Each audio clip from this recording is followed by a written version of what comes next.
सम्राट अशोक प्राचीन समय के सबसे प्राचीन वंश मौर्य वंश के तीसरे राजा अशोक मौर्य विश्व प्रसिद्ध और सबसे शक्तिशाली राजाओं में से एक थे। सम्राट मौर्य ने 269 से 232 ईसा पूर्व तक शासन किया था। मौर्य वंश का यह राजा ही एक ऐसा राजा था जिसने अखंड भारत पर राज किया था। भारत में मौर्य वंश की नींव रखने वाले इस राजा ने भारत के उत्तर में हिंदू कुश से लेकर गोदावरी नदी तक राज्य का विस्तार किया था। इसके साथ ही उनका राज्य बांग्लादेश से लेकर पश्चिम में अफगानिस्तान और ईरान तक राज्य विस्तार था।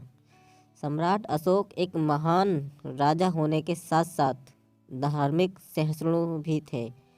वे बौद्ध धर्म के अनुयायी थे। चक्रवर्ती सम्राट अशोक जन्म व स्थान। चक्रवर्ती सम्राट अशोक का 304 ईसा पूर्व वर्तमान बिहार के पाटलिपुत्र में हुआ था। सम्राट बिंदुसार के पुत्र और मौर्य वंश के तीसरे राजा के रूप में जाने गए थे। चंद्रगुप्त मौर्य की तरह ही उनका पोता भी काफ़ी शक्तिशाली था। पाटलिपुत्र नामक स्थान पर जन्म लेने के बाद उन्होंने अपने राज्य को पूरे अखंड भारतवर्ष में फैलाया और पूरे भारत पर एकछत्र राज किया था। सम्राट अशोक का परिवार। सम्राट अशोक चंद्रगुप्त मौर्य का वंशज था। चंद्रगुप्त मौर्य का एक पुत्र था बिंदुसार और सम्राट उसी बिंदुसार का बेटा था, जो कि मौर्य वंश का तीसरा राजा और एक महान शासक था। सम्राट अशोक की माता का नाम शुभांद्रगी था। सम्राट अशोक की 4 पत्नियां थीं। उनके नाम देवी, कारुबाकी, पद्मावती, तिष्यशिक्ता थे। सम्राट अशोक के 4 पुत्र थे। उनके नाम महेंद्र, संघमित्रा, तीवल, कनाल और एक पुत्री चारुमती थी।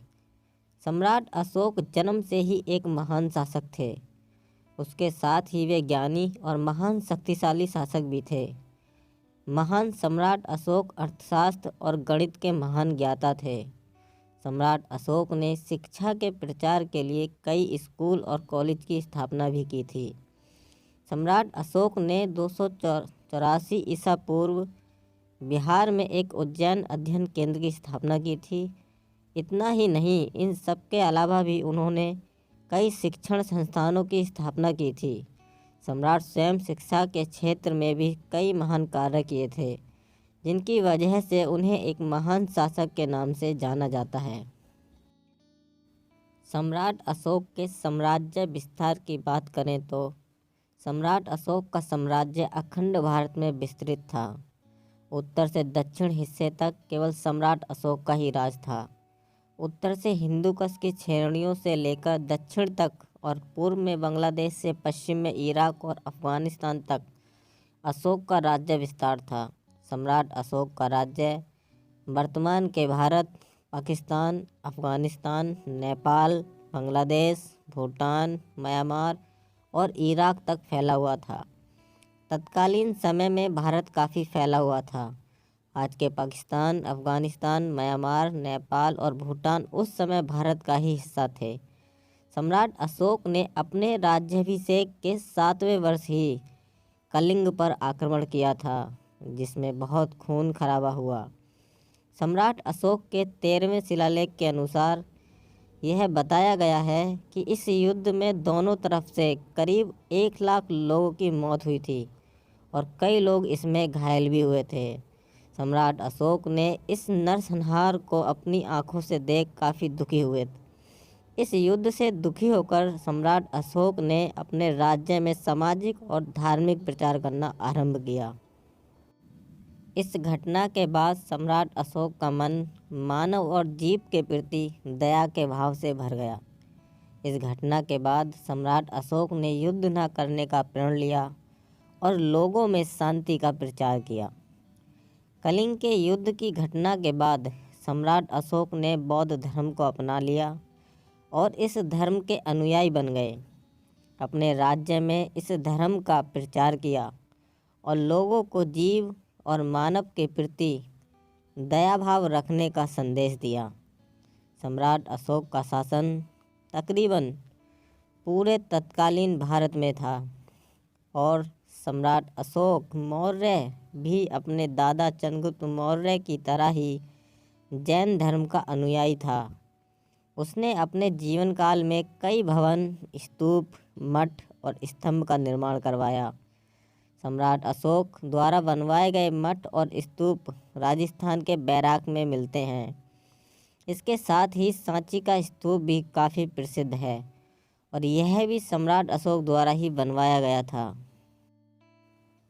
भारत के महान शासक सम्राट अशोक मौर्य ने अपने जीवन में कई निर्माण कार्य कराए थे।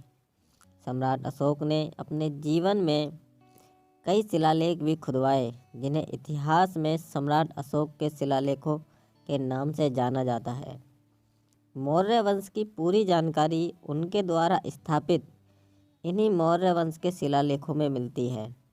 सम्राट अशोक ने इन शिलालेखों को ईरानी शासक की प्रेरणा से बनवाया था। सम्राट अशोक के जीवन काल के करीब 40 शिलालेख इतिहासकारों को मिले हैं, जिसमें से कुछ शिलालेखों तो भारत के बाहर जैसे अफगानिस्तान, नेपाल, वर्तमान बांग्लादेश व पाकिस्तान इत्यादि देशों में मिले हैं। सम्राट अशोक स्वयं एक महान धार्मिक सहिष्णु शासक थे। सम्राट अशोक बौद्ध धर्म के अनुयायी थे और सम्राट अशोक पशु हत्या के बिल्कुल खिलाफ थे। सम्राट अशोक जनता को हमेशा जियो और जीने दो का ज्ञान देते थे। सम्राट अशोक ने बौद्ध धर्म के प्रचार के लिए अपने दूत यानी प्रचारकों को श्रीलंका, नेपाल, सीरिया, अफगानिस्तान इत्यादि जगहों पर भी भेजा था। सम्राट अशोक ने अपने पुत्र और पुत्री को भी इन देशों की यात्रा पर भेजा था, ताकि वे इन देशों में बौद्ध धर्म का प्रचार प्रसार कर सकें और लोगों को धार्मिक बना सकें। बौद्ध धर्म का प्रचार करने में सबसे ज़्यादा सफलता उनके सबसे बड़े पुत्र महेंद्र को मिली थी।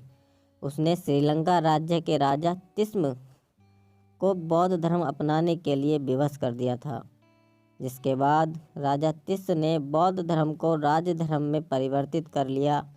अशोक से प्रेरित होकर तिस्म ने स्वयं को देवनाप्रिय की उपाधि दी। ऐसा माना जाता है कि सम्राट अशोक के जीवन का अंतिम समय पाटलिपुत्र, पटना में ही बीता था। 40 वर्ष के शासन के बाद उनकी मृत्यु हो गई। सम्राट अशोक ने अपने जीवन काल में कई महान कार्य किए और उन्हीं महान कार्यों के लिए उन्हें जाना जाता है। सम्राट अशोक के जीवन से आज हर कोई परिचित है। सम्राट अशोक मौर्य वंश के तीसरे शासक थे। सम्राट अशोक का कार्यकाल 304 ईसा पूर्व से 232 ईसा पूर्व के मध्य माना जाता है। सम्राट अशोक का जन्म पाटलिपुत्र में हुआ, जो कि वर्तमान में पटना में है। सम्राट अशोक ने अपने जीवनकाल में केवल एक ही युद्ध लड़ा था, जिसे इतिहास में कलिंग युद्ध के नाम से जाना जाता है। उम्मीद करते हैं आपको यह कहानी पसंद आई होगी। तो दोस्तों, अगर आपको ये कहानी अच्छी लगी हो, अशोक का जो इतिहास है अगर वो अच्छा लगा हो, तो हमारे चैनल को लाइक और सब्सक्राइब करें। साथ ही कमेंट करके अपनी राय ज़रूर बताएं।